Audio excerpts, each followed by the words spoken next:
الحمد لله وكفى وسلام على عباده الذين اصطفى خصوصا على أفضل الأنبياء واحد الذنوب والخطا منبع الجود والعطاء صاحب المقام والشفاعة واللواء الذي دنا فتدلى فكان قاب قوسين أو أدنى فأوحى إليه ربه ما أوحى أحمد المجتبى محمد المصطفى الذي كان نبيا وخاتم بين الطين والماء وعلى آله وأصحابه الكرماء والشرفاء والتابعين لهم بالإحسان إلى يوم الجزاء. أما بعد فأعوذ بالله من الشيطان الرجيم. بسم الله الرحمن الرحيم. لتجدن أشد الناس عداوة للذين آمنوا اليهود والذين أشركوا ولتجدن أقربهم مودة للذين آمنوا قالوا إنا نصارى ذلك بأن منهم قسيسين ورهبانا وأنهم لا يستكبرون.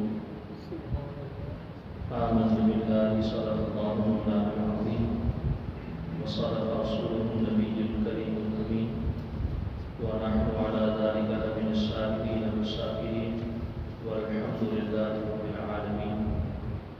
إن الله وملائكته يصلون على النبي يا أيها الذين آمنوا صلوا عليه وسلموا تسليما. الصلاة والسلام عليك يا سيدي يا رسول الله وعلى آلك وأصحابك يا سيدي يا حبيب الله. الصلاة والسلام عليك يا سيدي يا رحمة للعالمين وعلى آلك وأصحابك يا سيدي يا خاتم النبيين يا صاحب الجمال ويا سيد البشر. من وجهك المنير لقد نبر القمر لا يمكن الثناء كما كان حقه بعد خدا بزرگ توری قصہ مختصر. اسلام با اطاعت خلفائے راشدین، ایمان با محبت آل محمد صلی اللہ تعالی علیہ وعلی آلہ واصحابہ اجمعین وبارک وسلم. رضینا باللہ ربا وبالاسلام دینا وبالقرآن اماما وبمحمد نبی ورسولا. اللهم تب علينا قبل الموت وهون علينا شدة الموت وأرحنا عند الموت ولا تعذبنا يا خالق الحياة والموت. توفنا مسلما والحقنا بالصالحين. اللهم اهدنا الصراط المستقيم صراط الذين أنعمت عليهم غير المغضوب عليهم ولا الضالين آمين. اللهم أرنا الحق حقا وارزقنا اتباعه وأرنا الباطل باطلا وارزقنا اجتنابه. وہ زمانے میں معزز تھے مسلمان ہو کر، وہ زمانے میں معزز تھے مسلمان ہو کر، ہم خار ہوئے تارک قرآن ہو کر. درس قرآن اگر ہم نے نہ بلایا ہوتا، آج زمانے نے ہمیں یہ زمانہ نہ دکھایا ہوتا. اپنی امت پر قیاس اقوام مغرب سے نہ کر، خاص ہے ترکیب میں قوم رسول ہاشمی. کل ایک شہیدہ خوابگاہ نبی پہ رو رو کے کہہ رہا تھا کہ مصر و ہندوستان کے مسلم بنائے ملت مٹا رہے ہیں. یہ زائران حریم مغرب ہزار رہبر بنے ہمارے، ہمیں بلا ان سے واسطہ کیا جو تجھ سے نہ آشنا رہے ہیں. غضب ہے یہ مرشدان خود بھی، خدا تیری قوم کو بچائے، بگاڑ کر تیرے مسلموں کو یہ اپنی ملت بنا رہے ہیں. سنے گا اقبال کون ان کو، یہ انجمن ہی بدل گئی ہے. نئے زمانے میں آپ ان کو پرانی باتیں سنا رہے ہیں. کہ محمد سے وفاتوں نے تو ہم تیرے ہیں، یہ جہاں چیز ہے کیا لوح و قلم تیرے ہیں. اللہ رب العزت کی حمد و ثنا اور بارگاہ سرور کائنات صلی اللہ علیہ وسلم میں ہدیہ عقیدت و محبت تعظیماً تقریباً تعظیماً عرض کرنے کے بعد حضرات و سامعین عزیز وقار، آج ہماری گفتگو کا عنوان اس حوالے سے متعلق ہے کہ قرآن و سنت کی روشنی میں ہم یہ دیکھیں گے کہ جو ہم اپنے علماء سے، بزرگوں سے، اکابرین سے باتیں سنتے آ رہے ہیں اور ہماری کتابوں کے اندر بھی یہ باتیں موجود ہیں، قرآن پاک کے اندر بھی وضاحتیں موجود ہیں، احادیث رسول کے اندر بھی ان چیزوں کے بارے میں بہت زیادہ تعلیم جو ہے وہ ذکر کی گئی ہے کہ مسلمانوں کے ساتھ آل یہود اور اہل یہود کی جو چنگلش ہے یا مخالفت ہے یا دشمنی ہے، اس کے پیچھے مین سورسز کون سے ہیں، بڑی بڑی جو وجوہات ہیں وہ کیا ہیں۔ تو الحمدللہ ان ساری وجوہات کو اللہ تعالیٰ نے قرآن پاک کے اندر بیان فرمایا ہے اور نبی کریم صلی اللہ علیہ وآلہ وسلم نے اپنی احادیث میں ذکر فرمایا ہے۔ صرف اور صرف غرض یہ ہے اور خیال یہ کرنا ہے کہ وہ جو نشانیاں جو علامات اللہ تعالیٰ نے اور اللہ کے رسول نے قرآن و سنت کے اندر بیان فرمائی ہیں، ان علامات کو سمجھتے ہوئے ہم نے اپنا راستہ جو ہے وہ چننا ہے، اختیار کرنا ہے کہ ہم کس طرف نکلیں تو ہم بچ سکتے ہیں یا کس انداز سے ہم محنت کریں اور اپنے آپ کو اسلام کے مطابق لے کر آئیں تو پھر ہمارا کوئی بچنے کا امکان جو ہے وہ پیدا ہو سکتا ہے۔ تو اس اعتبار سے قرآن و سنت کی روشنی میں آج ہم دیکھیں گے کہ ازل سے یہودی جو ہے وہ مسلمانوں کے خلاف کیوں ہیں اور اہل اسلام کے ساتھ ان کو اتنی زیادہ نفرت اور اتنی زیادہ دشمنی کس وجہ سے ہے۔ اور دوسری بڑی بات یہ ہے کہ مسلم امت کے ساتھ خاص طور پہ نبی رحمت صلی اللہ علیہ وآلہ وسلم کی جو امت ہے، اس کے ساتھ ان کو جو سب سے زیادہ مخالفت کا ان کی طرف سے سامنا کرنا پڑتا ہے، تو ان ساری وجوہات کو آج ہم فرداً ترتیب کے ساتھ لکھیں گے تو ان کے بارے میں تھوڑا سا انالیسس بھی کریں گے کہ ہمیں جو ہے وہ کیسے زندگی گزارنی ہے اور کیسے اپنے معاملات کو لے کے چلنا ہے۔ قرآن پاک نے واضح طور پہ اس بات کا اعلان فرمایا ہے کہ جو یہودی ہوتا ہے، یہودی کسی بھی صورت میں جتنے مرضی وعدے کر لے، جتنی مرضی قسمیں اٹھا لے، جتنی مرضی محبت دکھا لے، یہ میٹھی چھری تو ہو سکتا ہے، یہ کبھی بھی تمہارا سگا نہیں ہو سکتا۔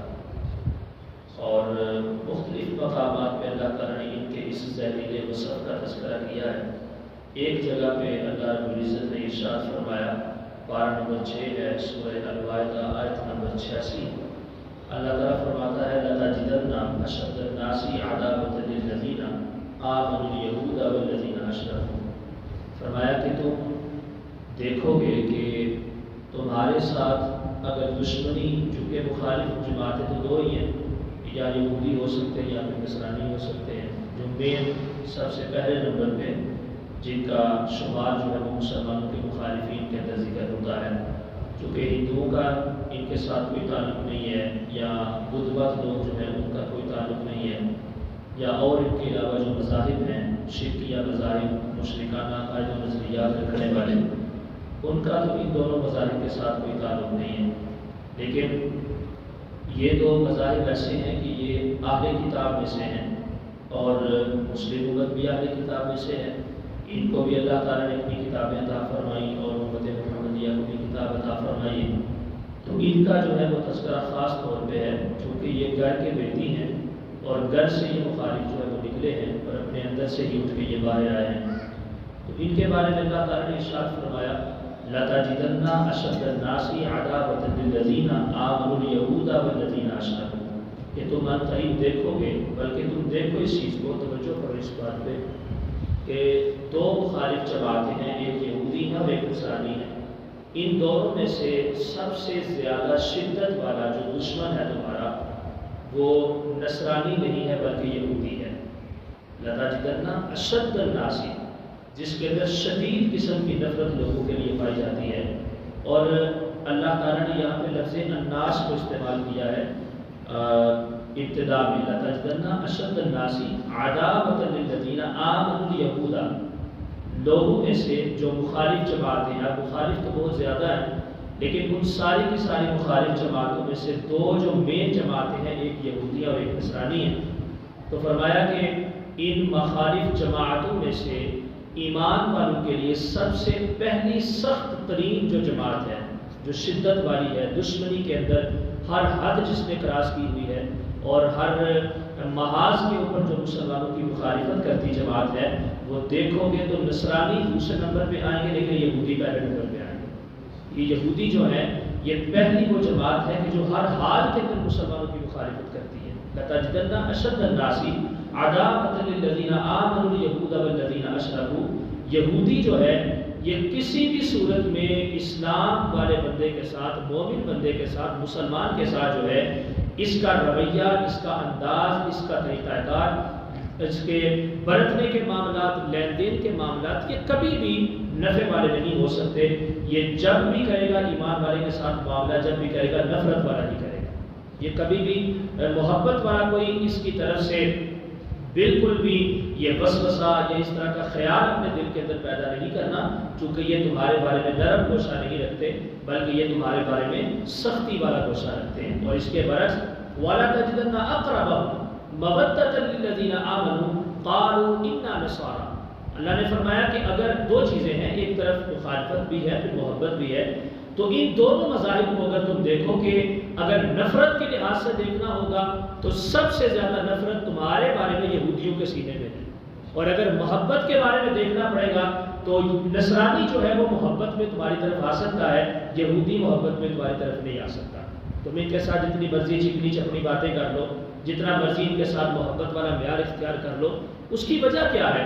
اللہ تعالیٰ نے ارشاد فرمایا قرآن پاک میں ہی پارہ نمبر 2 ہے، پارہ نمبر 1 ہے سورہ بقرہ کے اندر ارشاد فرمایا وَلَن تَرْضَىٰ عَنْكَ الْيَهُودُ وَلَا النَّصَارَىٰ حَتَّىٰ تَتَّبِعَ مِلَّتَهُمْ فرمایا کہ یہ تمہارے ساتھ کبھی بھی راضی نہیں ہو سکتے، خواہ وہ یہودی ہے یا نصرانی ہے، تم جتنا مرضی ان کے ساتھ کاروبار کر لو، انویسٹمنٹ کر لو، شیئرز خرید لو ان کے، یا اپنی کمپنیز کے اندر ان کو شیئر دے دو، یا ان کے ساتھ تعلقات کر لو، تجارت کے معاملات بھی تمہارے ہو جائیں، کہ ایمانداری کا حال یہ ہے کہ تم تو ان کے ساتھ سیدھے طریقے سے چل سکتے ہو چونکہ تمہارے پاس ایمان کی دولت موجود ہے، لیکن یہ اگر تمہارے ساتھ مل جائے تو یہ کبھی بھی تمہارے ساتھ نرم رویہ یا ایمانداری کا لنک ان کے ساتھ ہے ہی نہیں ہے، تعلق ہی نہیں ہے ایمان کا ان کے ساتھ، کیونکہ یہ چاہتے صرف یہ ہے کہ تم اپنے دین کو چھوڑ دو اور اپنے اسلام کو، اپنے نبی محمد رسول اللہ کو چھوڑ کے ان کے پیروکار بن جاؤ۔ ان کے پیروکار تم بنو گے تو پھر یہ تمہارے ساتھ جو ہے وہ ہر محاذ پہ چلیں گے، محبت بھی کریں گے، تعلقات بھی رکھیں گے۔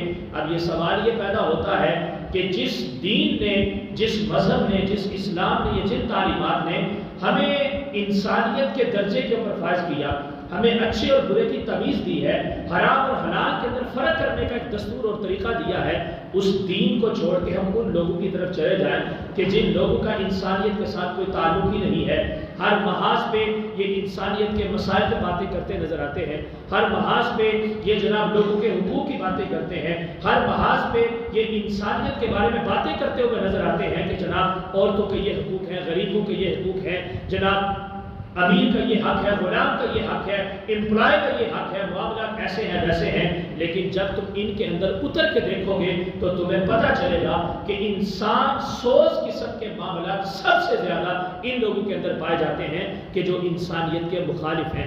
ان کی سوچ اور ان کے معیار کے حساب سے جو بندہ پورا نہیں اترتا وہ ان کا سب سے بڑا دشمن ہے، اور یہ اس کی ایک ایک جسم کے ایک ایک حصے کو اس کی آنکھوں کے سامنے کاٹتے ہوئے نظر آتے ہیں۔ نہ ان کو جانور کے اندر فرق کرنا آتا ہے، نہ ان کو انسانوں کے اندر فرق کرنا آتا ہے، نہ اپنے اپنوں کی کوئی پہچان ہے نہ پرائیں کی کوئی پہچان ہے. ان کے سامنے محبت کا صرف ایک ہی معیار ہے اور وہ یہ ہے کہ جو ان کے طریقے کے اوپر پورا اترتا ہے وہ ان کا اپنا ہے اور جو ان کے طریقے پہ پورا نہیں اترتا وہ کبھی بھی ان کا اپنا نہیں ہو سکتا. تو فرمایا کہ دشمنی اور مخالفت میں سب سے پہلے نمبر پہ جو ہے وہ تمہارے لیے یہودی ہے.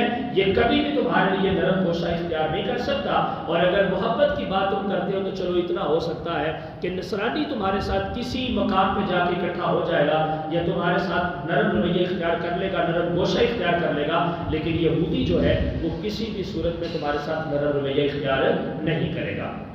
اس کی وجوہات کیا ہے؟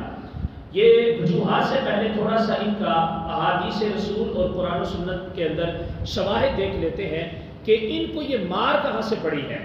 ظاہری بات ہے کہ اللہ تعالیٰ اس دنیا کے اندر ظلم تو برداشت نہیں کرتا, نہ اس نے ظلم کو پیدا کیا ہے, نہ وہ نعوذ باللہ ظلم کی تعلیمات دیتا ہے.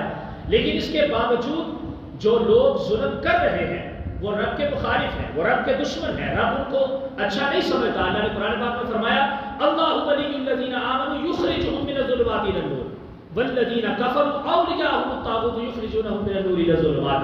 فرمایا کہ میں نے تمہیں جو رسول دیا ہے یہ رسول وہ ہے جو تمہیں ظلمت سے نکال کے نورانیت بخشتا ہے. لیکن پہلے تم کیا تھے؟ تم نورانیت سے نکل کر ظلمت میں جا چکے تھے. تو فرمایا کہ رب جو ہے ان لوگوں کو اپنا دوست بناتا ہے کہ جو ظلمت سے لوگوں کو نکال کے نورانیت کی طرف لے کے جاتے ہیں, لیکن رب ان کو اپنا دوست کبھی نہیں بناتا. اور جن کی دوستی کا معیار یہ ہو کہ وہ شیطان کے پیروکار ہیں اور اس کے طریقے کے اوپر چلنے والے ہیں, یہ وہ لوگ ہوتے ہیں جو لوگوں کو نورانیت سے نکال کے, ہدایت سے نکال کے, اللہ کی رحمت سے کھینچ کر, اللہ کی خوشنودی اور اس کی رضا سے کھینچ کر اور رب کے قرب سے بندوں کو گھسیٹ گھسیٹ کر ظلمت اور کفر کی طرف لے کے جاتے ہیں. اللہ تعالیٰ فرماتا ہے جو تمہیں ظلمت سے نور کی طرف لے کے جائے, جو تمہیں گمراہی سے ہدایت کی طرف لے کے جائے وہ میرا دوست ہے. اور جو تمہیں ہدایت سے گمراہی کی طرف لے کے جائے, گمراہی سے جو تمہیں ہدایت سے نکال کے گمراہی کی طرف لے کے جائے اور جو تمہیں نور سے نکال کر ظلمت کی طرف لے کے جائے وہ میرا دوست نہیں ہو سکتا, وہ شیطان کا پیروکار ہے. تو ان لوگوں کو یہ مار کہاں سے پڑی کہ یہ لوگ رب کے چہیتے تھے, رب ان کے اوپر آسمان سے من اور سلوہ کو نازل کرتا تھا, رب نے ان کے لیے پتھر سے 12 چشمے جاری کر دیے, رب نے ان کے لیے بے شمار انعامات کو نازل کیا. 4000 سال تک ان لوگوں کے زمانے کے اندر نبوت رہی, ان کے خاندان کے اندر گردش کرتی رہی.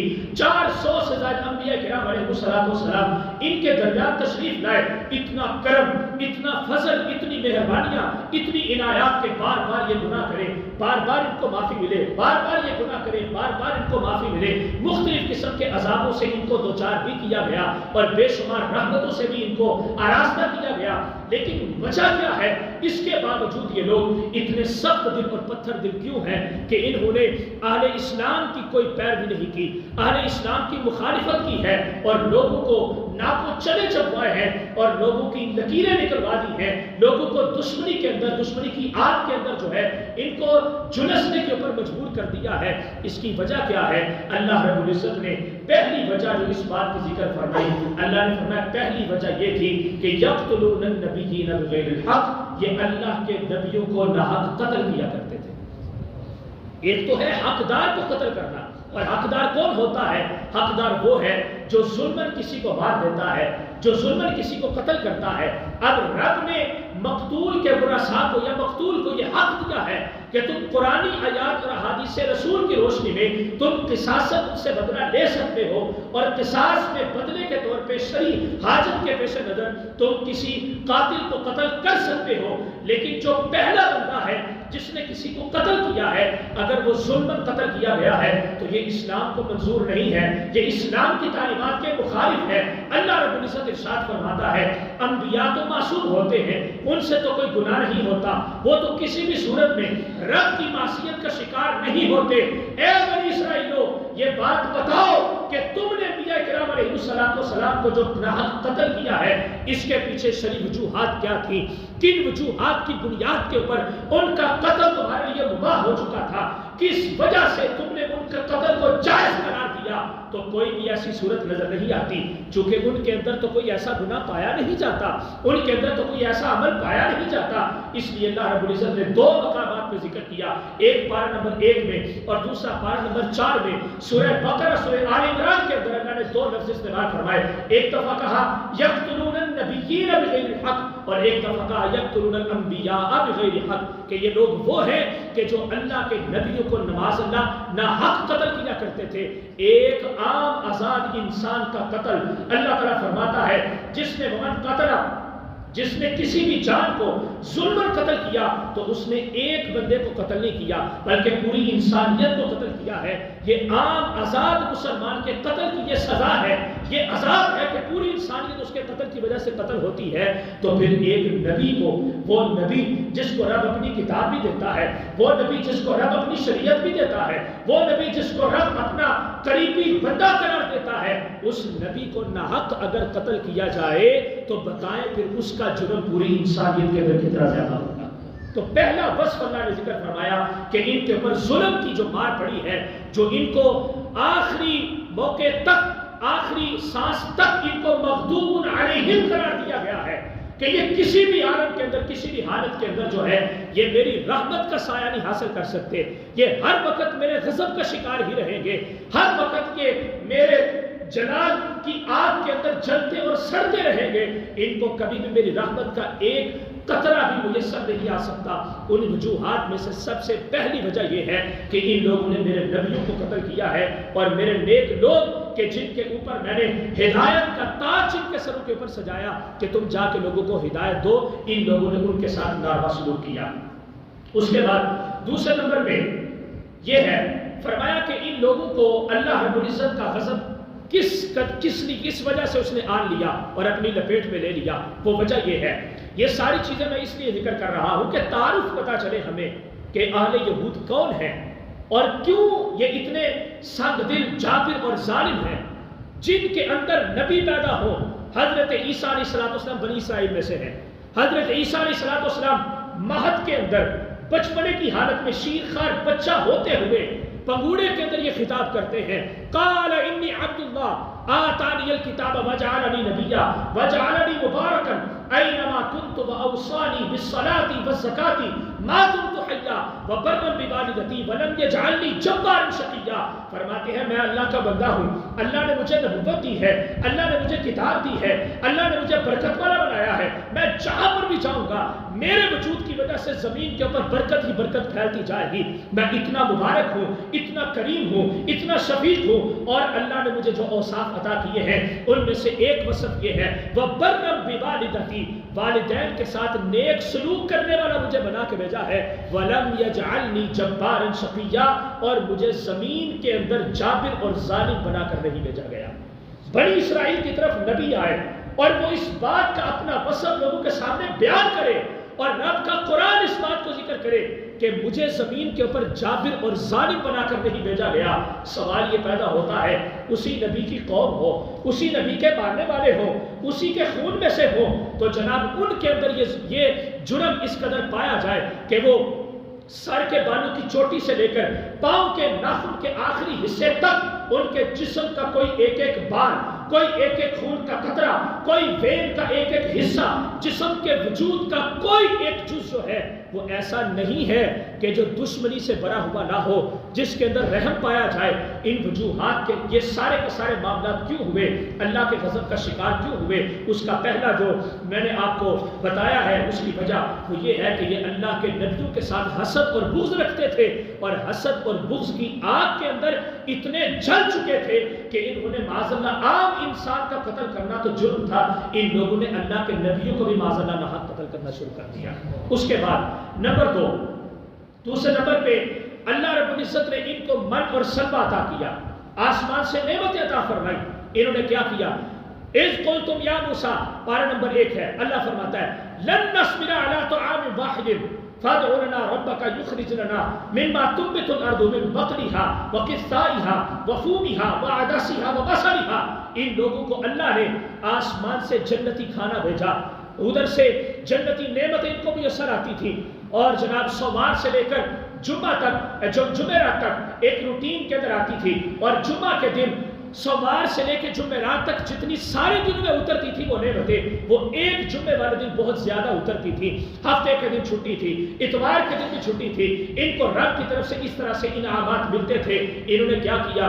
کہا یا موسیٰ لن نصبرا، ہم نہیں صبر کر سکتے، علی طعام واحد، ایک کھانے پر، لہذا فادع لنا، اپنے رب سے ہمارے لیے دعا کرے، کیا یخرج لنا، وہ نکالے ہمارے لیے، مما تنبت الارض، ان چیزوں سے کہ جو زمین اگاتی ہے، وہ کیا ہے؟ من بقلھا، وہ ساگ ہونا چاہیے، وعدسھا، وہ دال ہونی چاہیے، وفومھا، وہ لہسن اور پیاز ہونا چاہیے، وبصلھا، وہ جناب پیاز ہونا چاہیے، ککڑی ہونی چاہیے، اس طرح کی چیزیں ہمیں ملے تو پھر ہمارا گزارا ہوتا ہے۔ ہم جنتی نعمتوں کے اوپر گزارا نہیں کر سکتے۔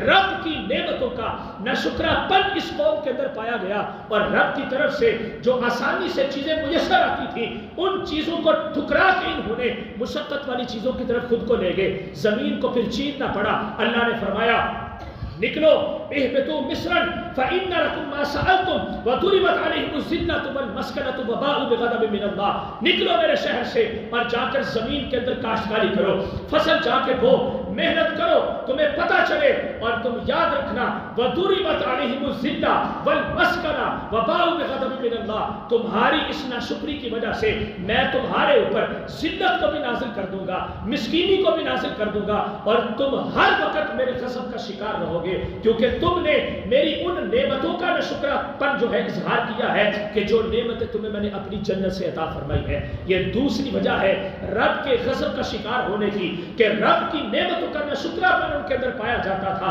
اور اللہ رب العزت کی آسان نعمتوں کو چھوڑ کے انہوں نے مشقت والی نعمتوں کی طرف خود کو لے گئے۔ اللہ رب العزت نے فرمایا اس وجہ سے اب میں تم کو اپنے غضب کا شکار رکھوں گا۔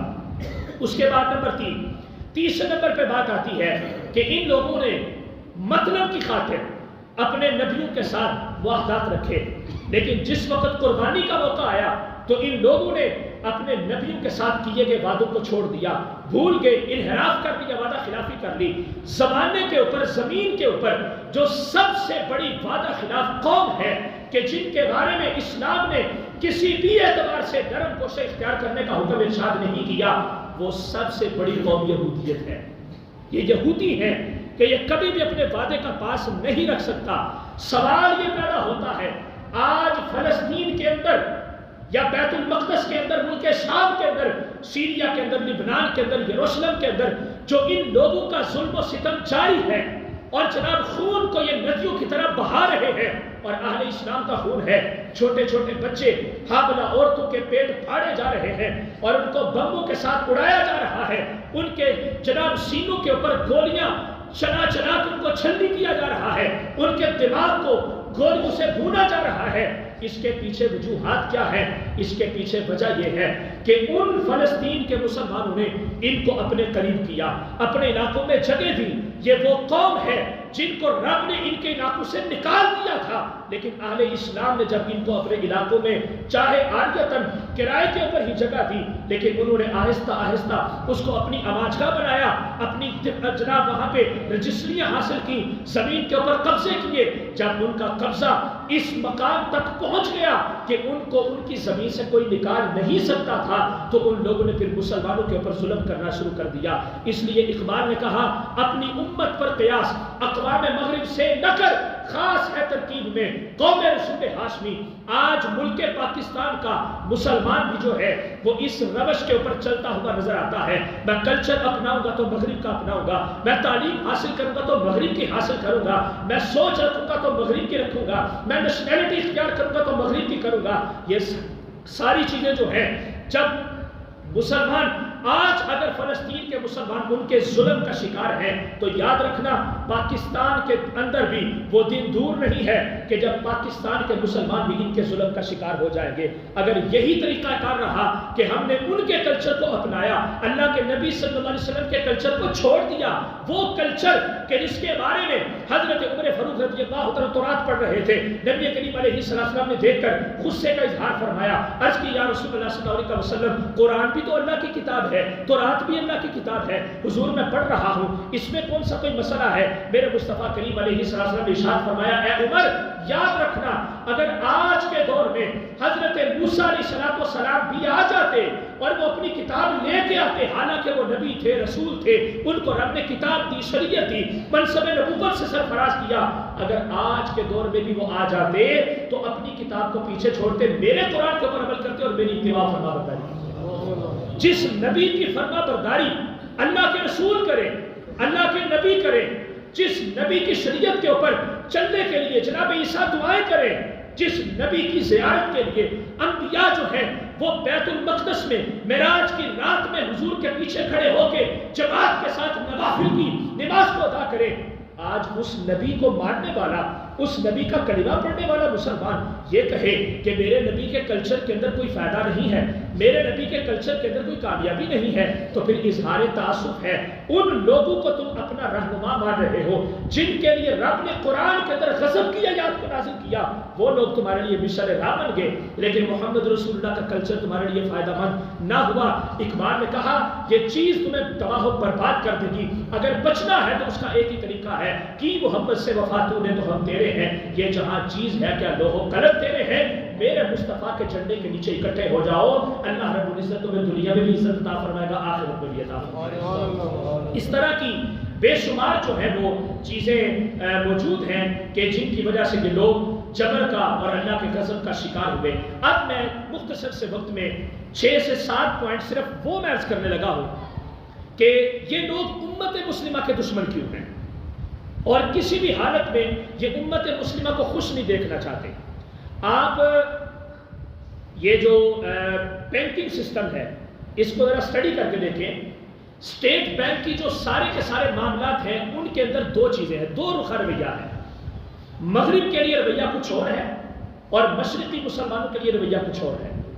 بلکہ کوئی بھی بندہ اہل اسلام کے ساتھ تعلق رکھنے والا ہو, وہ بنگلہ دیش کا ہو, وہ عرب کا ہو, وہ پاکستان کا ہو, وہ ہندوستان کا ہو, مصر کا ہو یا امریکہ کے اندر رہنے والا ہی کیوں نہ ہو, ان کا اپنا رہائشی, ان کا اپنا نیشنلٹی ہولڈر, ان کے اپنے ملک کا باسی, اگر وہ کلمہ پڑھ کے مسلمان ہو جائے تو اس کے لیے بینکنگ سسٹم علیحدہ ہو جاتا ہے, اور کافر یہودی نصرانی کے لیے بینکنگ سسٹم علیحدہ ہو جاتا ہے. اور وہ کیا ہے؟ یہود کبھی بھی یہ نہیں چاہتے کہ مسلمانوں کے کاروباری معاملات سے سود ختم ہو جائے, اور یہ بینک سے جو قرضہ لیا جاتا ہے, اگر کوئی غیر مسلم اسٹیٹ بینک سے اگر قرضہ لیتا ہے تو اس کو بغیر انٹرسٹ کے بغیر سود کے اس کو قرضہ دیا جاتا ہے. لیکن اگر کوئی کلمہ گو مسلمان قرضہ لیتا ہے تو اس کو انٹرسٹ کے ساتھ سود جو ہے وہ قرضہ دیا جاتا ہے, اس سے سود لیا جاتا ہے. یہ کس لیے؟ یہ سود وہ لعنت ہے کہ جس کو ہر نبی نے اپنی امت کے اندر حرام قرار دیا. یہ ظلم ہے, یہ غریب کی کمر کو توڑ کے رکھ دیتا ہے. یہ پاکستان کی معیشت کی تباہی کی سب سے بڑی وجہ یہ سود کا عام ہونا ہے. جو ہمارے معاملات کے اندر, تجارت کے اندر یہ چیزیں پائی جاتی ہیں. اگلے دن ایک شخص, ایک حضرت مجھے کہتے ہیں, بہت بڑے بزنس مین ہیں آپ کی کلاس کے اندر, تو وہ مجھے لڑکا کہنے لگا کہ ہمارے ایک دوست ہیں حافظ قرآن ہیں, تو وہ کہتے ہیں کہ کروڑوں روپیہ یا اربوں روپیہ بینک میں رکھ کے سیونگ اکاؤنٹ کے اندر آپ وہاں سے اس کا جو انٹرسٹ اس کے اوپر ملتا ہے یا جو پیسے ملتے ہیں آپ وہ لے کے کھاتے جائیں, جس کو مولوی سود کہتے ہیں, اور جو آپ کا پیسہ وہاں پہ پڑا ہوا ہے وہ محفوظ رہے. اس کا کوئی شرعی طور پہ حکم نہیں ہے کہ یہ سود ہے. میں نے کہا جی وہ کیوں؟ میں نے کہا یہ بات غلط ہے. یہ کیسے غلط ہو سکتا ہے؟ وہ حافظ قرآن بندہ کہہ رہا ہے. میں نے کہا حافظ قرآن بندہ یہ بات کہہ دے کہ جی وہ پیسے وہاں پہ رکھ کے وہاں پہ اس کا جو انٹرسٹ ملتا ہے وہ لے کے ہم کھا رہے تو وہ سود نہیں ہے.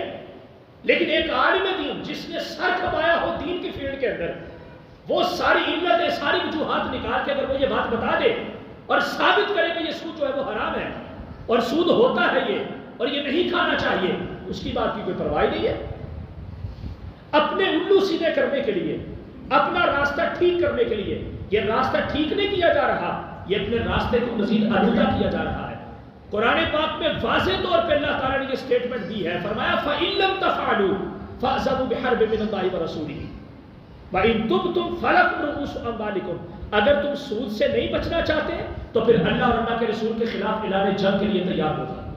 یہ جنگ ہے اللہ رب العزت کے ساتھ، یہ کھلا جنگ ہے جو پاکستان کی بینکنگ سسٹم کے اندر ہو رہی ہے، اور پورا پاکستان اس آگ کی لپیٹ کے اندر جو ہے پھنسا ہوا ہے اور نکلنے کا نام نہیں لے رہا۔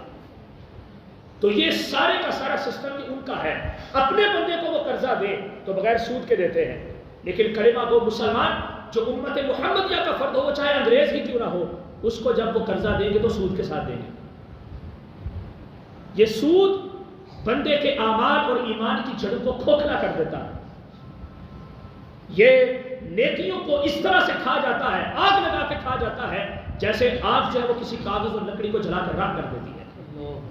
یہ اتنی خطرناک بیماری ہے جو ان لوگوں نے ہمارے لوگوں کے اندر ڈالی، اور ہم لوگ کہتے ہیں جی ان کا کلچر، ان کا سسٹم بڑا اچھا ہے، جی وہ بڑے ایماندار ہیں۔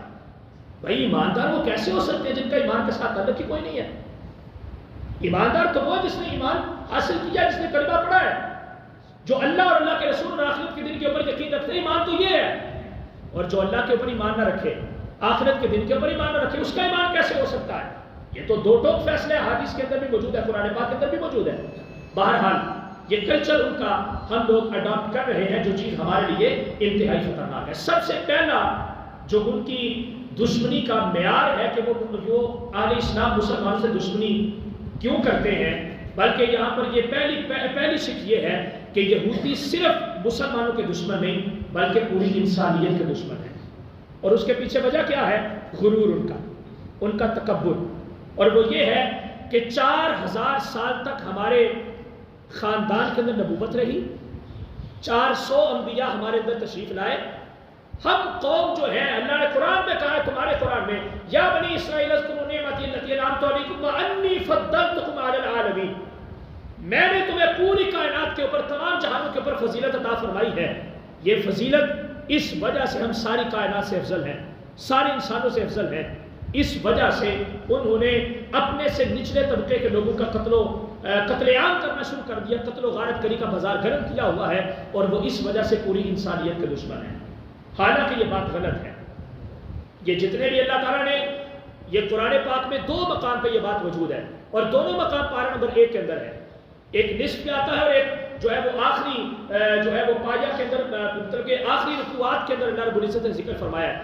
ان دونوں آیات کا تعلق صرف اس بات سے ہے کہ بنی اسرائیل کو جو حضور کے زمانے کے یہودی تھے، ان کو یہ بات یاد کروائی جا رہی تھی کہ اپنے اس منصب کے طرف لوٹ آؤ جو رب نے تمہیں دیا تھا، اور وہ منصب تمہیں کیسے ملے گا؟ وہ منصب تمہیں محمد عربی کی غلامی کی وجہ سے ملے گا۔ یہ ان کو صرف یاد کروایا جا رہا ہے، ان کو احسان جتلایا جا رہا ہے رب کی طرف سے۔ اس کا مطلب یہ نہیں ہے کہ رب نے جب یہ فرما دیا تو اب ان کے پاس فضیلت ہی فضیلت ہے، یہ بالکل بھی ایسا نہیں ہے۔ پہلی وجہ کہ جو وہ دشمنی کرتے ہیں۔ نمبر 2، وہ کہتے ہیں کہ مسلمان حضرت محمد رسول اللہ پہ ایمان رکھتے ہیں اور یہ ہمیں برداشت نہیں ہے۔ وجہ کیا ہے؟ وجہ یہ ہے کہ نبوت، یہ جائیداد، یہ منصب، یہ جناب حق بنی اسرائیل کا تھا، لیکن محمد رسول اللہ بنی اسماعیل میں سے ہے، بنی اسرائیل سے نہیں ہے، لہٰذا نبوت ہماری تھی، ہماری ملکیت تھی، ہمارا قبضہ تھا اس کے اوپر۔ ظاہری بات ہے 4000 سال تک نبوت کا ان کے خاندان کے اندر ہونا، انہوں نے کہا کہ ہمارا حق تھا، ہمارا حق بنی اسرائیل سے نکل کر بنی اسماعیل کی طرف گیا۔ حضرت جتنے انبیاء کرام علیہ السلام بنی اسرائیل سے تشریف لائے وہ حضرت اسحاق کی اولاد میں سے ہیں، اور صرف اکیلے حضرت محمد رسول اللہ خاتم النبیین صلی اللہ علیہ وآلہ وسلم حضرت اسماعیل کی اولاد میں سے ہیں۔ ان کا یہ ماننا ہے کہ نبوت یہ حق تھا بنی اسرائیل کا کہ ادھر سے نکل کر بنی اسماعیل کی طرف چلی گئی ہے، لہٰذا ہم اس وجہ سے مسلمانوں کو اچھا نہیں سمجھتے۔ اب اللہ نے فرمایا اللہ اعلم حیث یجعل رسالتہ، یہ رب کا کام ہے کہ اس نے نبوت کس کو دینی ہے، اس نے بادشاہت کس کو دینی ہے، وہ جس کو چاہے عطا فرما دے۔ اس کے اندر ملکیت، نبوت کوئی کسبی چیز تو نہیں ہے کہ کوشش کر کے بندہ حاصل کر لے، یہ تو اللہ کی طرف سے واقعی چیز ہے، اللہ جس کو مرضی عطا فرما دے۔ تو ایک دشمنی کا جو ہے یہ ان کا ایک وجہ یہ ہے۔ آگے نمبر 3، وہ کہتے ہیں کہ فضیلتیں ہماری ہی ساری، لیکن اللہ نے ساری کی ساری فضیلتیں امت محمدیہ کو دے دی ہیں۔ جیسے پارہ نمبر 400 آل عمران کے اندر کنتم خیر امت اخرجت للناس، اے لوگو تم اللہ کے خزانے علم کے اندر بہترین امت تھے، اور تمہیں بھیجنے کا مقصد صرف یہ ہے کہ تم نے پوری دنیا کی امامت کر دی ہے۔ یہ امت محمدیہ کو یہ بات کی جا رہی ہے جس نے آج اپنی امامت کے منصب کو ترک کر دیا، اور جن لوگوں سے امامت لی گئی تھی ان کو ہی اپنے امام بنا دیا، ان کو ہی اپنے لیے سب کچھ قرار دے لیا۔ یہ امت مسلمہ سے خطاب ہے، کنتم خیر امت، یہ آپ بہتر ہیں، آپ بہتر ہیں، آپ بہتر ہیں، ہم بہتر ہیں۔ فرمایا یہ امت محمدیہ کے لیے یہ منصب ہے، میں نے ان سے فضیلت لی کیونکہ انہوں نے رب کو ناراض کیا، میں نے ان سے فضیلت لے کے اپنے محبوب کی امت کو عطا فرمائی ہے۔ ان کو یہ بھی چیز منظور نہیں ہے کہ ہماری فضیلت کا جو منصب تھا ہم سے چھین کر محمد رسول اللہ کی امت کو دے دیا گیا ہے، لہٰذا ہم محمد رسول اللہ کی امت کو اچھا نہیں سمجھتے، ہم نے اپنے آخری دم تک ان کی قتل و غارت کرتے رہنا ہے۔ اس کے بعد نمبر 4 کہتے ہیں کہ قرآن ان کو کیوں ملا، امت مسلمہ کے پاس قرآن کیوں آیا؟ اور قرآن وہ ہے جو ہماری بدخوئیاں بیان کرتا ہے، ہمارے نقائص بیان کرتا ہے، ہماری کمزوریاں بیان کرتا ہے۔ بنی اسرائیل نے کہا جو قرآن ہمارے جرم، ہماری غلطیاں، ہمارے الزامات بیان کرتا ہے وہ قرآن ہمارے پاس آنا چاہیے تھا، محمد رسول اللہ کی امت کے پاس کیوں گیا؟ قرآن کا ہمارے پاس ہونا، اس سے یہ بات واضح ہوتی ہے یہ بہت بڑی نعمت ہے، یہ بہت بڑی دولت ہے قرآن کا ہمارے پاس ہونا، اور یہ چیز ان کو گوارا نہیں ہے جس وجہ سے وہ امت مسلمہ کے ساتھ دشمنی کرتے ہیں۔ نمبر 5 فرمایا کہ اسلام کے غلبے کا خوف ہے ان کو، کہ اسلام کہیں دنیا کے اوپر نافذ نہ ہو جائے۔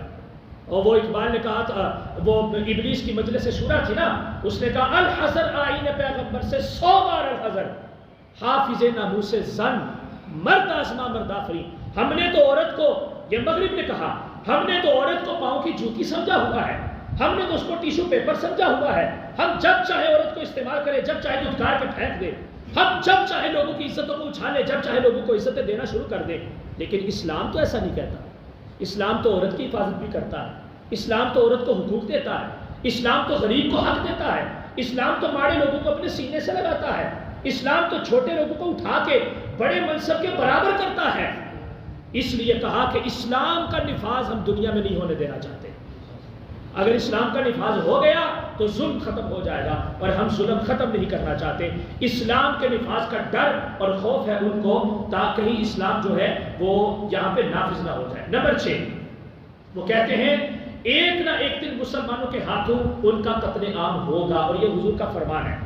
حضور نے فرمایا ہے کہ لا تقوم الساعة حتى يقاتل المسلمين اليهود فيقتلهم المسلمون حتى بعث اليهودي من وراء الحجر والشجر۔ حضور فرماتے ہیں او کما قال علیہ السلام کہ قیامت اس وقت تک قائم نہیں ہوگی، مفہوم حدیث ہے کہ جب تک ایک بھی یہودی کو قتل نہیں کر دیا جائے، ان کو ختم کر دیا جائے گا، صفایا کر دیا جائے گا پوری زمین کی دھرتی سے، سینے سے اس ناپاکی اور نجاست کا۔ یہ حضور کا فرمان ہے، اور ہوگا ایسا۔ اور یہ کون کرے گا؟ یہ امام مہدی اور حضرت عیسیٰ علیہ السلام کریں گے۔ آج کا مسلمان تو کر نہیں سکتا، جو کہ ان کے لیے تو جہاد جناب دہشت گردی ہے نا، ان کے لیے تو جہاد بہت بڑا ظلم ہے۔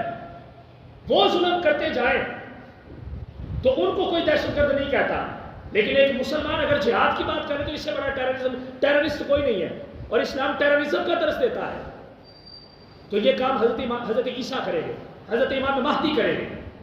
یا آج کے مسلمان سے یہ کام نہیں ہو سکتا۔ آج کا مسلمان بس آرام سے بیٹھ کے ان کے بنائے ہوئے اے سی میں بیٹھے، ان کی بنائی ہوئی گاڑیوں میں بیٹھے، ان کی بنائی ہوئی چیزیں استعمال کرے تو جناب بس ٹھیک ہے، یہ مسلمان اتنا کافی ہے، اس سے زیادہ جو ہے اس کو کرنے کی حاجت اور ضرورت ہی کوئی نہیں ہے۔ تو فرمایا کہ اس وقت تک قیامت قائم نہیں ہوگی جب تک ایک بھی یہودی دنیا کے اندر قائم ہے، یہاں تک کہ حضور نے فرمایا اگر کوئی یہودی کسی پتھر کے پیچھے یا کسی درخت کے پیچھے جا کے چھپ جائے گا تو وہ درخت اور پتھر بول کے کہے گا اے مومن، اے مسلمان، اے مجاہد اسلام، آ میرے پیچھے یہودی چھپا ہوا ہے۔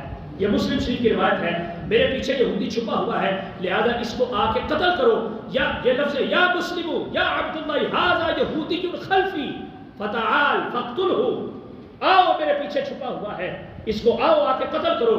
الا الغرقد فانه من شجر اليهود. فرمایا ایک درخت صرف ایسا ہے جو ان کے حق میں ہوگا، اس کا نام شجر غرقد ہے، اور شجر غرقد کے پیچھے جو یہودی چھپے گا وہ بچ جائے گا، لیکن آخر کار پھر بھی اس کو بھی قتل کر دیا جائے گا، اس کو ختم کر دیا جائے گا. تو یہ ان کا ایک یہ بھی ماننا ہے ان کا کہ ہم نے قتل عام ہمارا ہو جائے گا، اس وجہ سے بھی دشمنی ہے. اور 7ویں نمبر پہ آخری جو بات ہے وہ کہتے ہیں کہ لوگ اسلام کے اندر سلامتی ہے اور امن ہے، ہم ان کے اندر سلامتی نہیں رکھنا چاہتے. یہ میں نے پچھلے جمعے میں بھی بات کی تھی، وہ آج بھی بھوکے پیڑیوں کی طرح منہ کھول کے کھڑے ہیں. اور یہ حضرت ثوبان رضی اللہ عنہ کی حدیث سے بات ہے، انہوں نے کہا خطبنا رسول اللہ صلی اللہ علیہ وسلم اليوم. ایک دن آقا کریم علیہ السلام نے ہمیں خطاب کیا اور کیا کہا؟ یا اصحاب رسول اللہ، اے میرے پیارے صحابہ سنو، تداعى علیکم الامم، ساری کی ساری مخالف جماعتیں اکٹھی ہو کے تمہارے اوپر گر جائے گی آ کے، اور تمہیں اس طرح سے جناب جما جائے گی، نکل جائے گی، کھا جائے گی جیسے بھوکا بھیڑیا گوشت کی پلیٹ کے اوپر گرتا ہے. عرض کہ یا رسول اللہ صلی اللہ علیہ وسلم، کیا اس وقت ہم تھوڑے ہوں گے جو ہم ان کا مقابلہ نہیں کر سکیں گے؟ لیکن حضور نے فرمایا نہیں، جو حضور نے لفظ وہ بولے، حضور نے فرمایا تم سمندر کی جھاگ کی طرح تمہاری کثرت ہوگی. جس طرح آج 56-57 اسلامی ممالک ہیں. اور تداعى علیکم الامم، یہ لفظ امم اگر اس کو ہم انگلش اردو میں لے کے جائیں، انگلش میں لے کے جائیں تو اس کا مطلب یونائٹڈ نیشن بنتا ہے، یو این جس کو ہم بولتے ہیں، اقوام متحدہ. حضور نے فرمایا یہ سارے کے سارے اکٹھے ہو کے تمہیں کھانے کے لیے آ جائیں گے، اور تمہاری تعداد قلیل نہیں ہوگی، کثیر تم لوگ ہوگے. یا رسول اللہ، پھر کثیر ہونے کے باوجود ہم کیسے ان کے لقمہ اجر بن جائیں گے اور کیسے یہ لوگ ہمیں کھا جائیں گے؟ حضور علیہ الصلوۃ والسلام نے ارشاد فرمایا فاصابکم الوہن، تمہارے دلوں کے اندر وہن پیدا ہو جائے. عرض کہ یا رسول اللہ مل وہن، وہ وہن کیا ہے؟ آقا کریم علیہ السلام نے فرمایا حب الدنیا و کراہیت الموت، تم دنیا کی محبت کے اندر مبتلا ہو جاؤ گے اور اللہ کے راستے کے اندر جہاد کرنے کو تم غلط سمجھو گے. یہ دو چیزیں جب تمہارے دل کے اندر پیدا ہو گئی، ایک دنیا کی محبت، آج کس کے دل میں دنیا کی محبت نہیں ہے؟ اللہ ماشاءاللہ. آج کون سا بندہ یہ بات نہیں کہتا کہ مولوی تو اہم عوام کو اکساتے پھرتے ہیں، جہاد کرنا تو غلط بات ہے، نہیں کرنا چاہیے. یہ یاد رکھیں اسلام کا 6واں فرض ہے جہاد کرنا.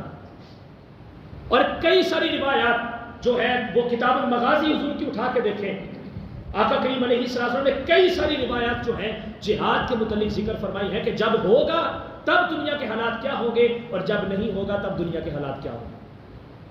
تو یہ ان کو خوف ہے کہ مسلمان امن والا دین ہے، دین کا پیروکار ہے اور سلامتی والے دین کا پیروکار. یہ دیکھیں چھوٹی سی ایک مثال ہے، نبی کریم علیہ السلام نے ارشاد فرمایا افشوا السلام واطعموا الطعام، لوگوں کو سلام کیا کرو اور جس کو تم جانتے ہو اسے بھی کرو، جس کو نہیں جانتے اسے بھی کرو.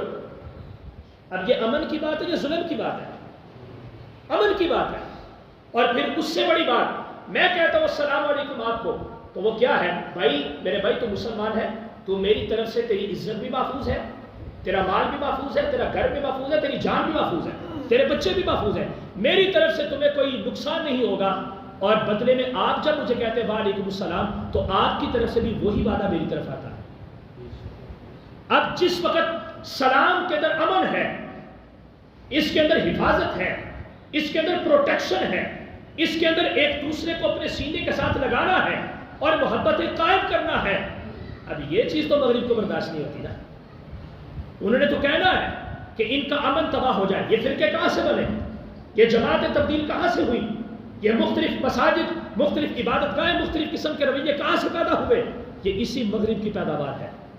کبھی اس کے اوپر بعد میں بات کریں گے تاریخ کے اندر کہ کس طرح سے امت مسلمہ کے اوپر ان لوگوں نے یہ سارا نسلہ پھینکا اور مسلمانوں کو کس طرح سے انہوں نے اپنی ناپاک چالوں سے دوچار کیا ہے.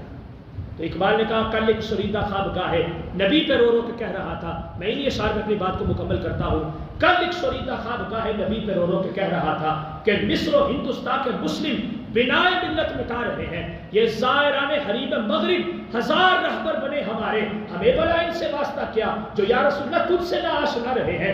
غضب ہے یہ مرشدان خود بھی، خدا تیری قوم کو بچائے بگاڑ کر تیرے مسلموں کو یہ اپنی ملت بنا رہے ہیں. سنے گا اقبال کون ان کی، یہ انجمن ہی بدل گئی ہے. نئے زمانے میں آپ ان کو پرانی باتیں سنا رہے ہیں. آج اگر وہ باتیں کرے قرآن اور سنت کی تو لوگ کہتے ہیں بھاری تسی اپنا دین مسیح تک رکھو، سانو دسن دی لوڑ کوئی نہیں۔ تو پھر یہ بھی مان لو نا کہ تم صرف مسجد میں مسلمان ہو، باہر مسلمان نہیں ہو۔ اگر مولوی کا دین یا قرآن کی تعلیمات صرف مصلی اور ممبر کے ساتھ خاص ہے تو پھر یہ بھی مان لو کہ اسلام صرف مسجد میں ہے، باہر اسلام نہیں ہے۔ اور ہم بھی صرف مسجد میں مسلمان ہیں، باہر ہم بھی مسلمان۔ مسجد میں ہم آتے ہیں جناب گلے بھی ملتے ہیں، مسجد میں جناب ہنس ہنس کے باتیں بھی کرتے ہیں، محبتیں بھی ہوتی ہیں، ساتھ ایک صف میں کھڑے ہو کے نماز بھی ادا ہوتی ہے۔ باہر جا کے انہیں مسلمانوں کے بارے میں چیت گوئیاں شروع ہو جاتی ہیں۔ یہ دو رخا رویہ ایمان والے کا نہیں ہو سکتا، مسلمان کا نہیں ہو سکتا۔ مسلمان اندر سے بھی پاک ہے، مسلمان باہر سے بھی پاک ہے۔ مسلمان باہر سے بھی محبت کرتا ہے، اندر سے بھی محبت کرتا ہے۔ اس لیے اصلاح معاشرہ کے لیے میں یہ بات عرض کر رہا ہوں، اس کلچر کو ہم نے دور کرنا ہے جو اس وقت ہمارے اندر رواج پکڑ رہا ہے۔ یہ میرے حضور کی تعلیمات نہیں ہے، یہ ساری کی ساری تعلیمات جناب کہیں پر یہ کارل مارکس کی ہیں، کہیں پر جناب یہ وہ جس نے نظریہ ارتقاء، ڈارون کے نظریہ ارتقاء کی جو میں بات کر رہا ہوں، یہ کہیں پر ان کی تعلیمات ہے، کہیں پر کچھ ہے، کہیں پر کچھ ہے۔ یہ اسلام کا کلچر نہیں ہے۔ اسلام لوگوں کو اپنے سینے سے لگاتا ہے، اسلام امن پھیلاتا ہے، اسلام محبتیں دیتا ہے، اسلام بندے کو باکردار، باعمل اور ہدایت یافتہ بناتا ہے۔ اس کے مخالف جو کچھ بھی ہے وہ ساری کی ساری چیزیں، ساری کی ساری تعلیمات اسلام سے دور کرنے والی ہیں۔ ان چیزوں سے ہم نے خود کو بچانا ہے اور ان لوگوں کے کلچر کو ہم نے اپنے سے دور کرنا ہے، اور ہم نے صرف عمل کرنا ہے تو سیرت مصطفیٰ پہ عمل کرنا ہے۔ اللہ رب العزت ہم سب کو عمل کی توفیق عطا فرمائے اور قرآن و سنت کا علم حاصل کرنے کی توفیق نصیب کرے۔